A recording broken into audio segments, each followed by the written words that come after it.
In this video, we're looking at something that feels simple on the surface, but becomes more complicated the longer you stare at it. It begins with a tragic crash on Interstate 10 in California. A tractor-trailer slammed into multiple vehicles during rush hour. 3 people died, several more were injured, and the chain reaction was captured on dash cam video that is almost impossible to forget once you've seen it. Seeing a tractor-trailer lose control is like watching physics turn into violence. There's the braking, the swerving, the violent impact, and the sound that doesn't match anything you hear in daily life. But what pushed this story into national debate wasn't only the horrific crash. It was the discovery that the driver, who held a valid commercial driver's license issued in California, was reportedly in the United States illegally. Suddenly, this accident wasn't just a local tragedy, it was a national argument. And that argument keeps getting louder. Months earlier, another fatal crash happened in Florida. That one also involved a CDL driver, and federal officials also said he was in the country illegally. According to investigators, he made a reckless U-turn on the turnpike, and 3 people died.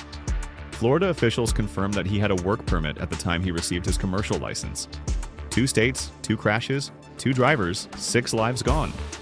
And the same question repeating itself in every headline, every press conference, every courtroom. Who is being certified to operate commercial trucks in America? Because commercial trucking isn't like driving a regular car. A fully loaded tractor-trailer can weigh up to 80,000 pounds. It needs a football field of distance to stop at highway speed. And when something goes wrong, the outcome is immediate and irreversible, especially at 65 or 70 miles per hour. So when a CDL holder involved in a fatal crash is also found to be living in the country illegally, the discussion changes. It goes beyond technique, training, and safety. It becomes a debate about policy, enforcement, and the system itself. This is where the argument becomes emotional. Some people believe that if someone is not a legal resident, they should not be driving a commercial truck, period. Not because they think immigrants are dangerous, but because they feel CDL licenses involve too much responsibility to risk any uncertainty. These drivers are operating massive machines surrounded by thousands of cars every day. Other people argue the opposite. They say this has nothing to do with immigration status. They say some of the safest, most disciplined drivers in trucking are immigrants. They point to the driver shortages in the industry. They point to decades of overwork and understaffing. They point to the reality that America relies on this workforce more than ever before. And they ask, are we talking about safety? Or are we talking about politics? Back in California, the crash victims included a high school basketball coach and his wife. Their deaths sent shockwaves through the community. Friends described the couple as dedicated, generous, and deeply connected to their students. And suddenly, this wasn't just about documents and regulations anymore. This was about grief. Families in Florida had the same experience. They shared memories, photographs, laughter, and tears. Lives changed in seconds. That emotional pain is the part of the trucking conversation that gets forgotten when politicians start shouting. Behind the policy arguments are real people who are gone forever. And now, federal agencies are being asked to explain how these tragedies were possible. Who verified the documentation? How was the work permit approved? Why did immigration status not affect the licensing decision? The Department of Transportation says it is actively reviewing the process. ICE says it is investigating. And state officials are pushing the Supreme Court to determine whether states should be allowed to issue commercial licenses to people who aren't legal residents. If the court takes the case, and many believe it will, we may see nationwide restrictions that could change the trucking industry for decades. The trucking industry is complicated, and a lot of public claims about driver shortages leave out important context. There are plenty of U.S. citizens who want trucking jobs. Every year, tens of thousands of new CDL drivers enter the labor force, but many of them leave not because they don't want the work, but because the pay structure in certain segments of the industry hasn't kept pace with the workload.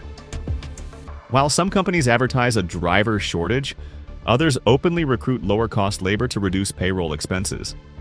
In many cases, wages are structured around long hours, unpaid wait times, and mileage-based pay that doesn't account for traffic or downtime.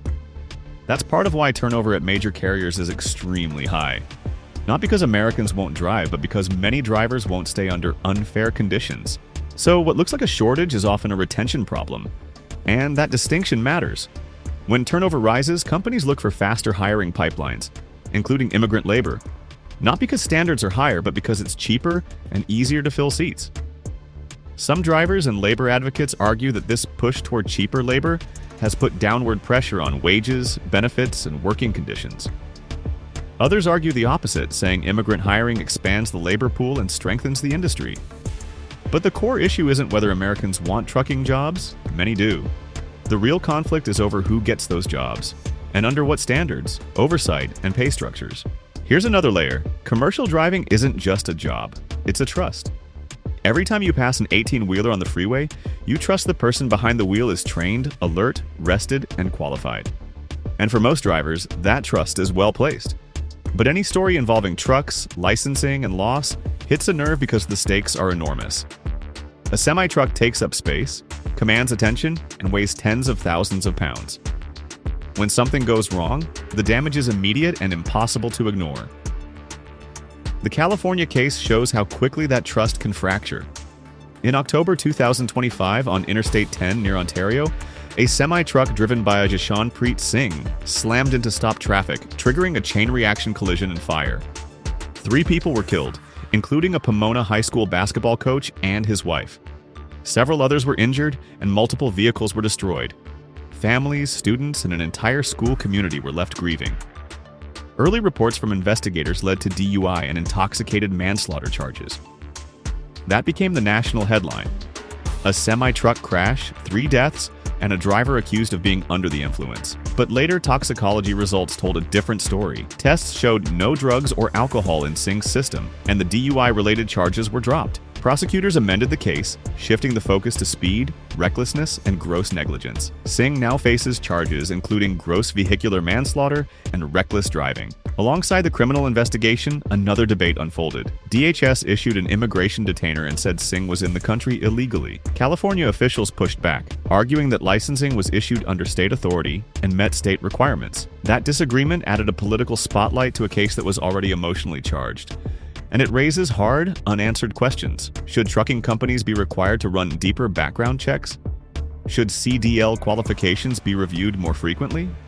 Should state licensing systems be more tightly connected to federal databases, especially when immigration status becomes part of a fatal crash investigation? Even though commercial drivers must pass training, testing, and medical evaluations, the system doesn't always catch the red flags, which leads to a broader question. Are current CDL standards strong enough for the weight and responsibility of the job? Or are they falling behind the reality on the road? The test is mostly theory, the road exam is short, the safety review is limited, and the medical check doesn't always capture long-term risks. Some experts believe CDL licensing is due for a complete overhaul. Not because of immigration, but because driving conditions today are different than they were 20 or 30 years ago. There are more cars, more distractions, more freight, more deadlines, more digital pressure, more fatigue, more highway congestion. And trucking companies say they are caught in the middle. They need drivers, but they need safe drivers. They need experienced workers, but they need legal clarity. They need regulatory support, but they need flexibility to keep the economy moving. Meanwhile, accident numbers haven't gone down. Here is a number that gets overlooked. Large truck crashes continue to kill thousands of people every year in the United States. That number doesn't get nearly enough attention.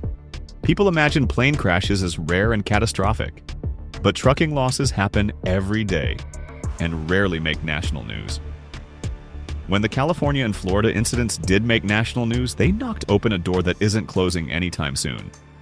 Politicians are calling for licensing reform.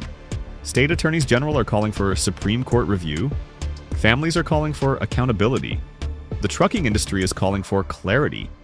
And in the middle of everything are the drivers themselves. Some are immigrants who have built new lives here.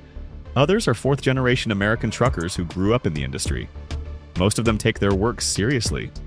Most want every driver on the road, immigrant or not, to be trained and qualified. Because no one understands road risk better than the people who live on the highway. So here's where we end this episode. 2 tragedies opened a national debate. A debate that mixes safety, immigration, economics, and policy. A debate where everyone is convinced they're protecting the country, even when they disagree completely about how to do it. The question isn't simple. Should commercial driver's licenses require legal U.S. residency? Or should the qualification remain based entirely on training and certification? It's a question that will not be settled in one courtroom or one newsroom. It may shape transportation policy for decades, and the result will touch every road we drive, every product we buy, and every highway we share. So I want to hear your thoughts. Where do you stand? Should states change CDL rules? Or should safety be separated from immigration status? Drop your perspective in the comments. Tell me why you believe what you believe. And if you want more long-form breakdowns on trucking, transportation, and the future of U.S. highway policy, subscribe and stay with us. There's a lot more ahead.